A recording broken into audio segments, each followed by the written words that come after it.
Hello dear students, आज हम बात करेंगे क्लास 10th के साइंस के सेट फर्स्ट के बारे में। इस क्वेश्चन पेपर को हम सॉल्व करेंगे। इस क्वेश्चन पेपर के कुछ निर्देश यानी कि इंस्ट्रक्शन कुछ इसकी दी गई हैं। तो इसका पहला क्वेश्चन है वो हम डिस्कस करेंगे। पहला क्वेश्चन क्या है इसके अंदर कि लोहे की कील को कॉपर सल्फेट के जलीय विलयन में डालने पर क्या होता है। कि लोहे की कील है उसको क्या करेंगे, कॉपर सल्फेट का जलीय विलयन है उसके अंदर डालेंगे तो उसके डालने पे क्या होता है। तो उसके डालने पे क्या होगा, पहले विलयन का कलर कैसा होता है, नीले रंग का होता है, परंतु जैसे लोहे की कील डालेंगे उसका कलर कैसा हो जाएगा, हरे रंग का हो जाएगा। तो इसका गै भाग है, इसका क्या है, सही आंसर है। सही उत्तर क्या है इसका, गै भाग है। विलयन का रंग नीले से हरा हो जाता है, यानी विलयन का रंग क्या हो जाता है, नीले रंग से हरा हो जाता है। इसकी व्याख्या देखेंगे हम। आयरन है इसके अंदर, यानी Fe आयरन का यानी लोहे का सिंबल है कि अभिक्रियाशीलता तांबे से क्या होती है, अधिक होती है। यानी लोहे की जो अभिक्रियाशीलता है वो तांबे से अधिक होती है, इसलिए जो आयरन है यानी कि लोहा है वो कॉपर सल्फेट है CuSO4, इससे कॉपर को क्या कर देता है, डिस्प्लेस कर देता है और उसके बाद क्या विस्थापित कर देता है यानी। और उसके बाद क्या होता है कि खुद वहां पे जो Fe है यानी लोहा है वो खुद जाके उसके साथ जुड़ जाता है और क्या बनाता है, FeSO4 बना लेता है।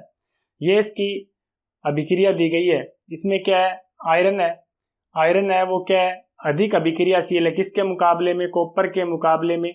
इस कारण ये क्या करता है, इसको कॉपर को क्या कर देता है, यहाँ से डिस्प्लेस कर देता है और क्या बनाता है, FeSO4 और कॉपर बनाता है। इस कॉपर सल्फेट के कलर का पहले क्या रंग था, पहले इसका कलर कैसा था, नीले रंग का था। जैसे इसमें क्या हुआ, आयरन की किले हमने डाली कॉपर सल्फेट के अंदर, क्या बना, आयरन का सल्फेट बन गया। आयरन सल्फेट का कलर कैसा होता है, हरे रंग का होता है। इस कारण इसका कलर क्या हो जाता है, चेंज हो जाता है।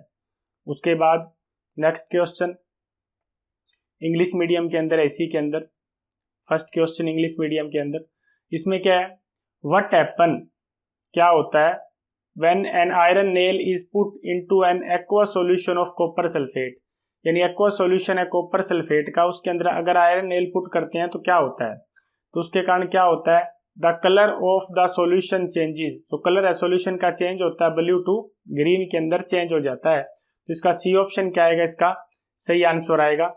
उसके बाद एक्सप्लेनेशन देख लेते हैं इसके अंदर। इस केस में क्या कहा गया, iron is more reactive than copper, iron है वो कॉपर से ज्यादा रिएक्टिव है, इसी कारण क्या करता है, displace copper from copper sulphate, इसलिए आयरन क्या करता है, कॉपर सल्फेट से कॉपर को डिस्प्लेस कर देता है। और उसकी क्या रिएक्शन होती है, इसमें ये कहेंगे हम, आयरन की जो रिएक्टिविटी है वो ज्यादा है किसके मुकाबले में, कॉपर के मुकाबले में, इसी कारण आयरन है इस कॉपर को डिस्प्लेस कर देता है और क्या बनाता है, आयरन सल्फेट प्लस कॉपर बनाता है। पहले जो कॉपर सल्फेट था उसका कलर कैसा था, उसका कलर ब्लू था। उसके बाद क्या हो गया, जब आयरन सल्फेट बनेगा उसका कलर कैसा हो जाएगा, ग्रीन कलर हो जाएगा। उसके बाद नेक्स्ट क्वेश्चन की बात करेंगे। नेक्स्ट क्वेश्चन हमारा है प्रश्न नंबर 2।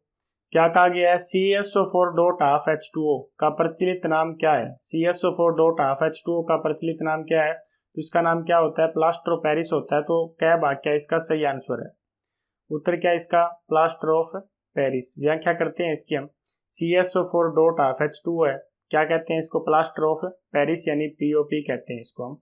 और CSO4.2H2O को क्या कहते हैं हम, जिप्सम कहते हैं।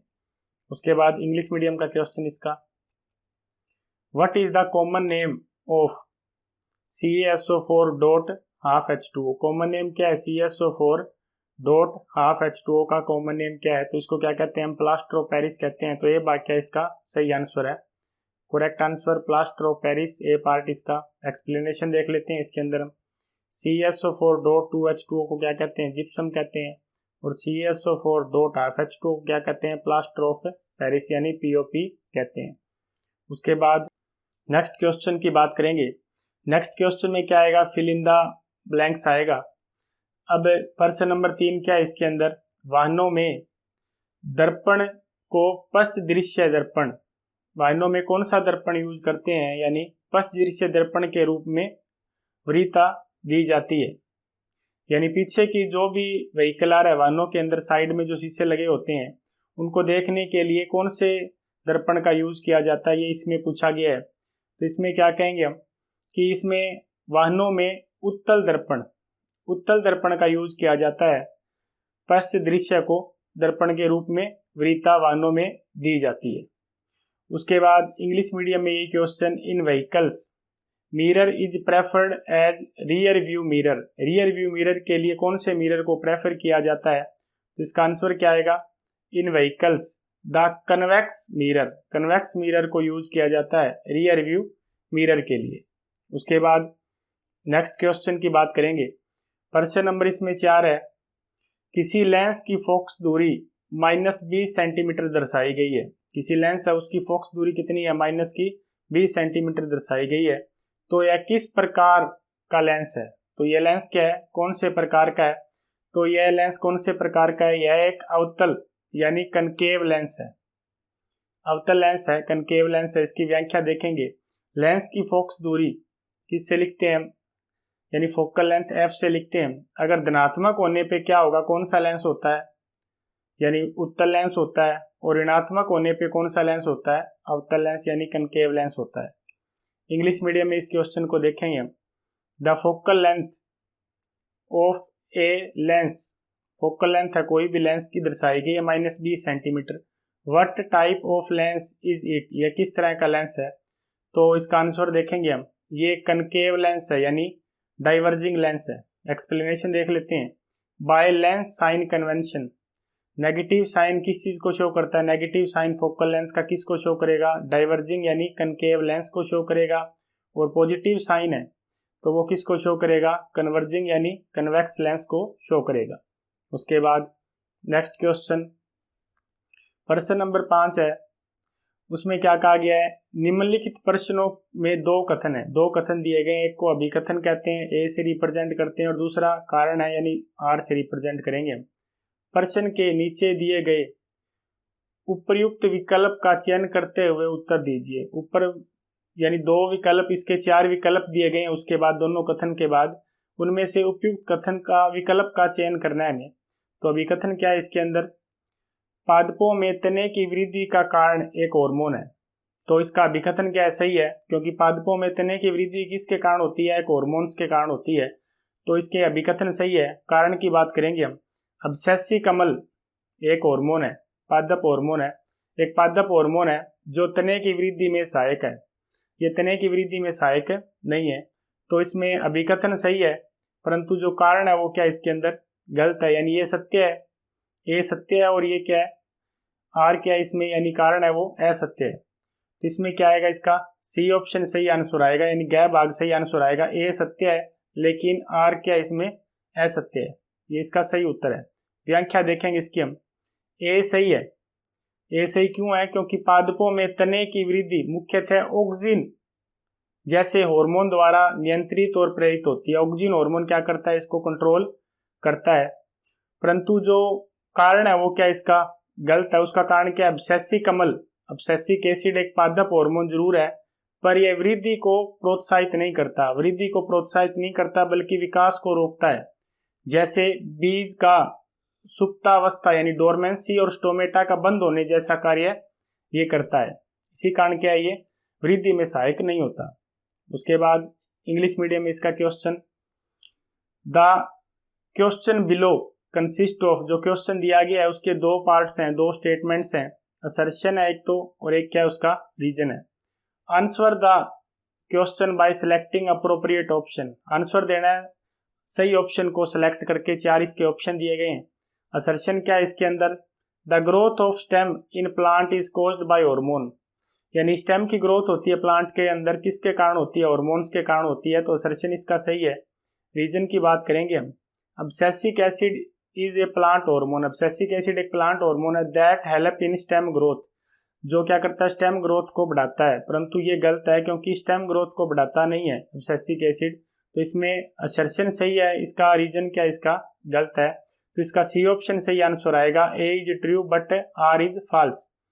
उसके बाद एक्सप्लेनेशन देख लेते हैं। आंसर इसका देख लिया हमने, सी ऑप्शन सही आंसर आएगा। असर्शन में क्या कहा गया है? Stem growth in plant is Indeed regulated by hormone, stem growth किसके द्वारा रेगुलेट होती है? हार्मोन के द्वारा होती है। और मेनली कौन से हार्मोन के कारण? ऑक्जिन और जिबरलिन हार्मोन के कारण ऐसा होता है। परंतु रीजन क्या इसका गलत है, क्योंकि abscisic acid does not promote stem growth को नहीं बढ़ाता।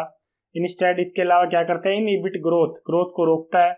Induce dormancy chaos stomatal close, और स्टोमेटा को क्या करता है? क्लोज करता है। उसके बाद नेक्स्ट क्वेश्चन है प्रश्न नंबर 6 है इसके अंदर। इसमें क्या कहा गया है? तंत्रिका कोशिका यानी न्यूरॉन का नामांकित चित्र बनाएं। तंत्रिका कोशिका या न्यूरॉन का नामांकित चित्र है ये। इसमें क्या क्या दिखाया गया है? ये लेबलिंग की गई है, केंद्रक दिखाया गया है इसके अंदर। उसके बाद ये कोशिकाएं है, ये पार्ट है जो सारा, ये कोशिकाएं है। ये दुर्मिका है, इसके साइड में क्या ये दुर्मिका है। ये तंत्रिकाक्ष है, ये पार्ट है जो सारा, इसको क्या कहते हैं? तंत्रिकाक्ष कहते हैं। और ये तंत्रिका का अंतिम सिरा है। उसके बाद draw a well label diagram, English medium के अंदर draw a well label diagram of a nerve cell, यानी न्यूरॉन का वेल लेबल डायग्राम है। तो इसका आंसर देखेंगे हम क्या होगा। ये इंग्लिश मीडियम के अंदर है, तो इसमें न्यूक्लियस कहा गया है इस पार्ट को, ये डेंड्राइट्स हैं, और ये सेल बॉडी है कंप्लीट, और ये पार्ट है जो कंप्लीट, इसको क्या कहा गया है? एक्सोन कहा गया है। और ये क्या है? नर्व एंडिंग्स है। उसके बाद नेक्स्ट क्वेश्चन की बात करेंगे हम। सेक्शन सी के अंदर पढ़ेंगे हम शॉर्ट आंसर क्वेश्चन। ये कितने मार्क्स के हैं? 3 मार्क्स के हैं। इसी के अंदर नेक्स्ट क्वेश्चन आता है 7th क्वेश्चन, ए पार्ट पढ़ेंगे। विकृत गंधिता को रोकने के उपाय लिखो। विकृत गंधिता को रोकने के कौन से उपाय हो सकते हैं? विकृत गंधिता किसके कारण होती है? ऑयल या फैट जिन भी फूड के अंदर होता है, अगर उसको खुला छोड़ दिया जाए इन्वायरमेंट के अंदर, तो उसमें स्मेल या उसका टेस्ट क्या हो जाता है? खराब हो जाता है। उसको रोकने के कौन कौन से उपाय हैं? तो इसमें पहला है खाद्य पदार्थों को वायुरुद्ध यानी एयर टाइट डिब्बों में पैक करना। खाद्य पदार्थों को क्या है? वायुरुद्ध या एयर टाइट डिब्बों में पैक करके रखना। दूसरा, पैकेट में नाइट्रोजन गैस भरकर, जो पैकेट होते हैं उनमें नाइट्रोजन गैस भरी जाए, नाइट्रोजन फ्लशिंग रखना, ताकि ऑक्सीजन के संपर्क में वो या वसा या तेल क्या हो? खराब ना हो। इन 2 मेथड के कारण क्या है? विकृत गंधिता को रोका जा सकता है। उसके बाद इंग्लिश मीडियम में राइट मेजर्स टू प्रिवेंट रेसिडिटी। रेसिडिटी को कैसे रोक सकते हैं? Storing food in air tight containers, food को स्टोर करें एयर टाइट कंटेनर्स के अंदर। प्रिवेंट कॉन्टैक्ट विद एयर, यानी जो ऑक्सीजन के कॉन्टैक्ट में ना आए। दूसरा, proper packing of food is packed with air tight container और नाइट्रोजन फ्लश्ड, या तो एयर टाइट कंटेनर या नाइट्रोजन फ्लश्ड का मीनिंग नाइट्रोजन गैस उसके अंदर भर के रखी जाए, जिसके कारण क्या है? वो ऑक्सीजन के कॉन्टैक्ट के अंदर ना आए। जैसे कुरकुरे चिप्स के पैकेट के अंदर ऐसा करके रखा जाता है, उसमें गैस भरी जाती है, नाइट्रोजन गैस भरी जाती है। उसके बाद इसका बी पार्ट डिस्कस करेंगे हम। बी पार्ट है इस 7th क्वेश्चन का। पहले हिंदी मीडियम में एक व्यक्ति के पास 2 विलियन है, ए और बी 2 विलियन है। एक का पीएच मान कितना है? 9 है। दूसरे का पीएच मान कितना है? 13 पीएच मान है। इसकी प्रकृति दर्शाते हुए दुर्बल और प्रबल में वर्गीकृत करें। एक दुर्बल है, एक क्या है? प्रबल है, उसमें वर्गीकृत करना है। उत्तर देखेंगे हम। जिसका पीएच मान 9 है वो क्या है? क्षारीय प्रकृति का है और दुर्बल क्षार है। और बी पार्ट है जिसका पीएच मान कितना है? 13 है, वो क्षारीय है, क्योंकि 7 से ज्यादा क्षारीय तो दोनों ही है। जिनका पीएच 7 से ज्यादा होता है वो क्षारीय होते हैं। लेकिन ये क्या है? प्रबल क्षार है, क्योंकि इसकी वैल्यू क्या है? ज्यादा है। इसका इंग्लिश मीडियम में question, a person has 2 solution A and B whose pH value 9 and 13 respectively.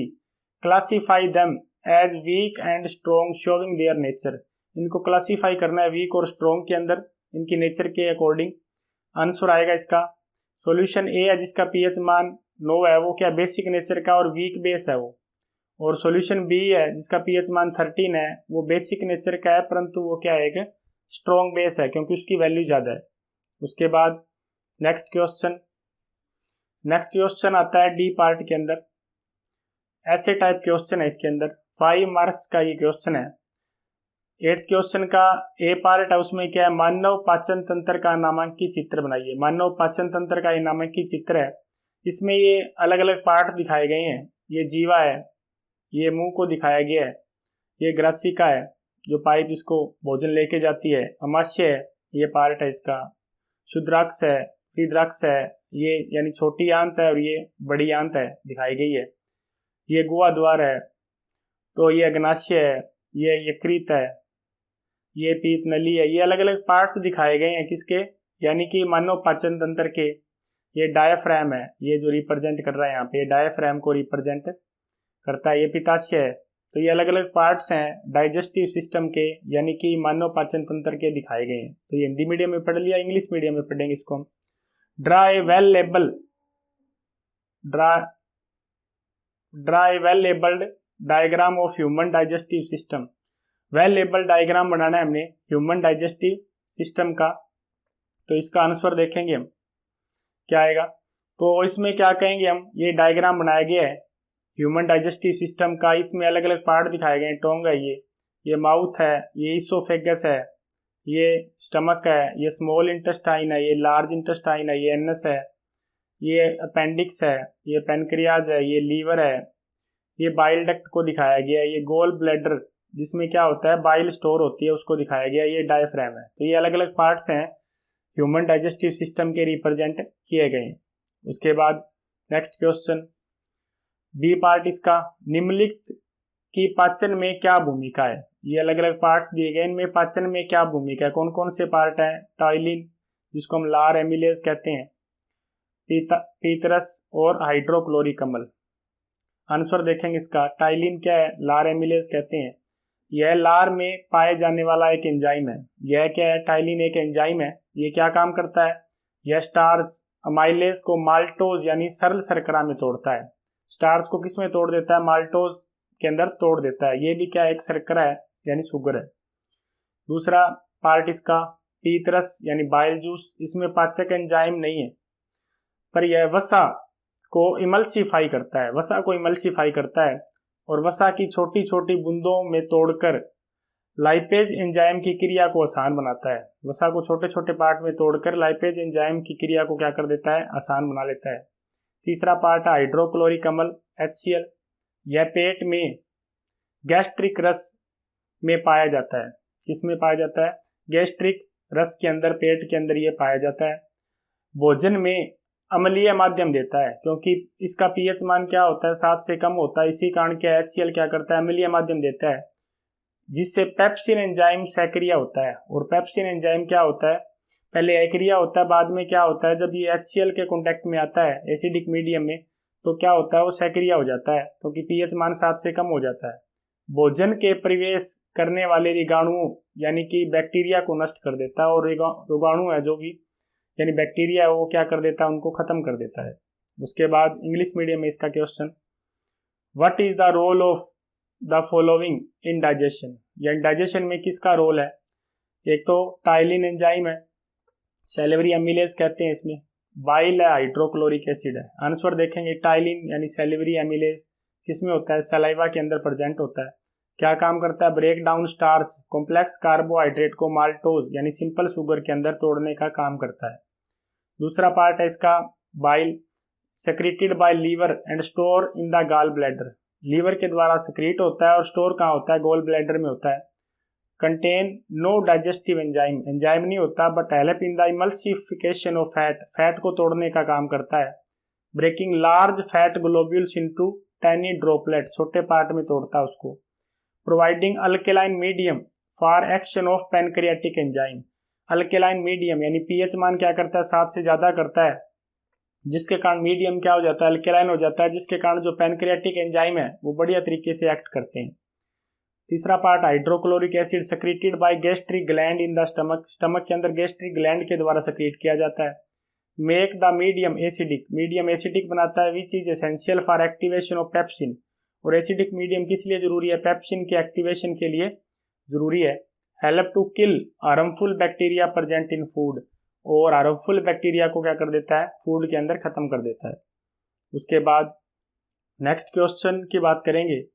Next question क्या इसका, अथवा में क्वेश्चन है, 8 नंबर प्रश्न है। इसमें 8 नंबर प्रश्न के एक पार्ट में क्या कहा गया है, प्रकाश के अपवर्तन के नियम लिखो। प्रकाश के अपवर्तन के क्या लिखने हैं, नियम लिखने हैं। तो प्रकाश के अपवर्तन के 2 नियम है। पहला नियम, पहला पार्ट क्या, नियम क्या कहता है, आपतित किरण, अपवर्तित किरण तथा विलंब नॉर्मल तीनों एक ही समतल यानी प्लेन में क्या होते हैं, स्थित होते हैं।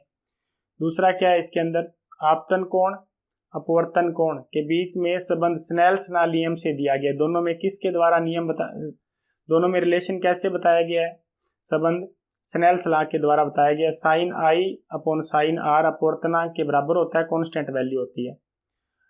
इसका इंग्लिश मीडियम में part write the law of reflection of light. दो लॉ है। First law, the incident ray, reflected ray and normal to the interface of two media at a point of incidence. एक point है incidence के ऊपर तीनों point मिलते हैं और ये तीनों क्या होते हैं, सेम प्लेन में होते हैं। कौन कौन, इंसिडेंट रे, रिफ्लेक्टेड रे और नॉर्मल, तीनों सेम प्लेन में होते हैं। सेकंड लॉ क्या कहता है, स्नेल्स लॉ के बारे में, रेशियो होता है sine i of the angle of incidence to the sine r angle of the reflection is constant for a given pair of media. ये वैल्यू क्या होती है, कांस्टेंट होती है। फॉर्मूला क्या होता है, साइन आई बटा sine r is equal to mu. Mu यहाँ पे क्या रिप्रेजेंट किया गया है, reflective index for second media with respect to the first media के रिस्पेक्ट में। उसके बाद इसका नेक्स्ट पार्ट बी पार्ट है। इसका बी पार्ट में बताया गया, इसमें 20 सेंटीमीटर की वक्रता त्रिज्या वाले अवतल दर्पण, 20 सेंटीमीटर की वक्रता त्रिज्या दी गई है, अवतल दर्पण से किसी बिंब को कितनी दूरी पर रखा जाए। कोई बिंब रखना है हमें, कितनी दूरी पर रखा जाए कि उसका प्रतिबिंब कहाँ बने, 20 सेंटीमीटर दूरी पर ही बने, उतनी दूरी पर प्रतिबिंब बने। इसके लिए प्रयुक्त किरण आरेख भी खींचिए, साथ में किरण आरेख भी खींचना है इसके लिए। तो दिया क्या गया इसके अंदर, इसमें क्या दिया गया है, 20 सेंटीमीटर दिया गया है।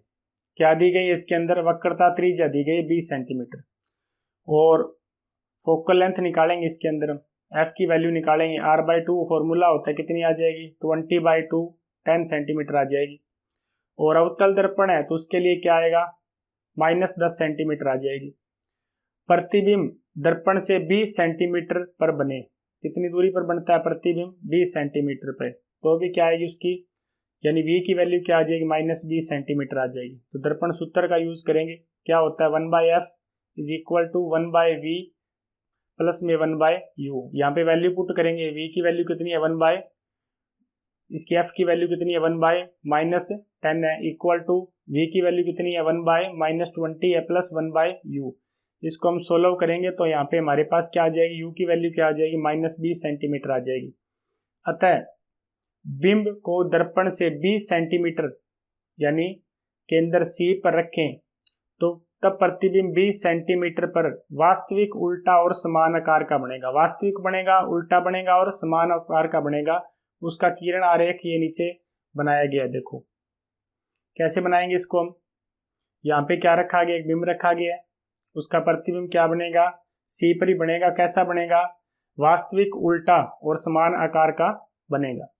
उसके बाद इंग्लिश मीडियम में क्वेश्चन इसका, at what distance should be an object, कितनी दूरी पर एक ऑब्जेक्ट को रखें, from A concave mirror, concave mirror से, हैविंग ए रेडियस ऑफ, उसका रेडियस ऑफ कर्वेचर कितना होगा 20 सेंटीमीटर होगा, so that image is formed at A distance of 20 centimetre, image कितनी दूरी पे बनेगी 20 centimetre from the mirror. Draw the appropriate रे डायग्राम, क्या बनाना है, रे डायग्राम बनाना है।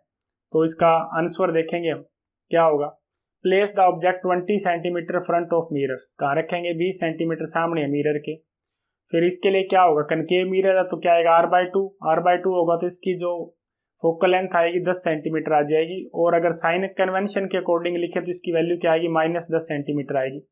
v कितना है -20 सेंटीमीटर। मिरर फॉर्मूले का यूज करेंगे, क्या फॉर्मूला होता है 1/f is equal to 1/u plus 1/v plus 1/u होता है। तो यहाँ पे f की वैल्यू कितनी है -10 सेंटीमीटर और यहाँ पे v की वैल्यू कितनी है -20 सेंटीमीटर। दोनों की वैल्यू पुट करेंगे और u की वैल्यू निकाल लेंगे, कितनी आएगी -20 सेंटीमीटर आ जाएगी। So the object is at the centre of curvature, object को कहाँ रखें, सेंटर ऑफ कर्वेचर पे रखा गया है तो उसकी इमेज कहाँ बनेगी 20 सेंटीमीटर बनेगी, सेंटर ऑफ कर्वेचर पे बनेगी। कैसी बनेगी इसकी ये इमेज बनेगी रियल, इन्वर्टेड और सेम साइज की बनेगी। उसका रे डायग्राम ये रिप्रेजेंट किया गया है। रे डायग्राम में क्या बताया गया है कि ए बी, तो इसके अंदर क्या इमेज है, इसको कहाँ रखा गया है सी के ऊपर, और इसका जो इमेज बनेगी वो कहाँ बनेगी सी पे बनेगी। कैसी बनेगी, रियल, इन्वर्टेड और सेम साइज की बनेगी। उसके बाद नेक्स्ट क्वेश्चन की बात करेंगे हम। नेक्स्ट क्वेश्चन हमारा है, निम्नलिखित में प्रयुक्त दर्पण का प्रकार बताइए। इनमें से कौन सा दर्पण का प्रकार है इसके अंदर, किसके अंदर? एक तो बोला गया कार की हेडलाइट के अंदर, और दूसरा क्या बोला गया इसके अंदर, सेकंड पार्ट में क्या बोला गया है, सौर भट्टी के अंदर। इनमें किस तरह का दर्पण है वो यूज होता है? तो उत्तर पढ़ेंगे इसके अंदर हम। इसमें कहेंगे हम कार की हेडलाइट के अंदर कैसा दर्पण होता है। कार की हेडलाइट के अंदर अवतल दर्पण यानी कनकेव मिरर होता है, और सौर भट्टी के अंदर भी कैसा होता है, सोलर फर्नेस के अंदर अवतल दर्पण होता है यानी कनकेव मिरर होता है। इंग्लिश मीडियम में इसी क्वेश्चन को पढ़ेंगे। Name the type of mirror used in the following. किस तरह का मिरर यूज करते हैं इनके अंदर? इसमें क्या आएगा, headlight of A car, headlight car के अंदर कैसा यूज करेंगे, सोलर फर्नेस के अंदर हम कैसा यूज करेंगे। तो इसका आंसर देखेंगे हम, हेडलाइट ऑफ ए कार में कैसा होता है, कनकेव मिरर। सोलर फर्नेस के अंदर कैसा यूज करेंगे, कनकेव मिरर है, उसी का यूज करेंगे। Thank you.